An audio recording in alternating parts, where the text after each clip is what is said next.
So hello guys, welcome back to തമ്പൻ മീ. So നമ്മളിന്ന് ഖാദി ഇന്ത്യയിലേക്കാണ് വന്നത്. ഇത് കടമ്പഴിപ്പുറ ഇസാഫിൻ്റെ നേരെ ഓപ്പോസിറ്റുള്ളതാണ്. സോ ഞങ്ങൾ നെയ്ത്ത് കാണാനായിട്ട് വന്നതാണ്. അച്ഛൻ്റെ കൂട്ടുകാരൻ്റെ കടയായതുകൊണ്ട് ഞങ്ങൾ നെയ്ത്ത് കാണിക്കാൻ വേണ്ടിയിട്ട് സമ്മതിച്ചു. ഇതാണ് നൂലായിട്ട് പിന്നെ കൺവേർട്ട് ചെയ്യുന്നത്. അവിടെ എന്തൊക്കെയോ ഒരു മെഷീൻസൊക്കെ ഉണ്ടായിരുന്നു. അപ്പോൾ അതിൽ കൂടെയാണ് ഇതിനെ നൂലാക്കിയിരിക്കുന്നത്. കണ്ടില്ലേ, എൻ്റെ കയ്യിലുള്ള ഇപ്പോൾ ഒരു നൂലിൻ്റെ ഒരു ഇതാണ്. ഈ ചേച്ചി ഞങ്ങൾക്ക് കുറേ കാര്യങ്ങൾ പരിചയപ്പെടുത്തി തന്നു കേട്ടോ. സോ ഈ ചേച്ചിക്ക് നല്ലൊരു താങ്ക്സ് ഉണ്ട്. ഇതൊന്നും ഉണങ്ങിയതിൻ്റെയും ഉണങ്ങാത്തതിൻ്റെയും ഉള്ളൊരു വ്യത്യാസം കാണിച്ചു തന്നതാണ്.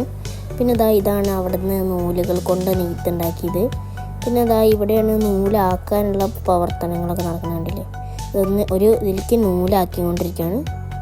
പിന്നെ ഞങ്ങൾ ഇങ്ങനെ നെയ്യുന്നത് കാണാൻ വേണ്ടി പോയി. നെയ്യുന്നത് കാണാൻ ഭയങ്കര രസമാണ്. അവരുടെ കാല് കൊണ്ടും കൈ കൊണ്ടും ഒക്കെ നല്ല പ്രയത്നം എടുത്തിട്ടാണ് ഇവർ നെയ്യുന്നത്. ഒരു ദിവസം 4-5 മീറ്റർ ഒറ്റ നെയ്യുത്രേ. കണ്ടില്ലേ, ഇതൊക്കെ ഓരോരുത്തരും നെയ്തതാട്ടോ. ഇങ്ങനെയാണ് ഓരോ മെഷീൻസും ഉണ്ടാവുക. കണ്ടില്ലേ, ഇതൊരു പീക്കോക്ക് ഗ്രീൻ കളറിലുള്ള തുണിയാണ്. So see you in the next video. By.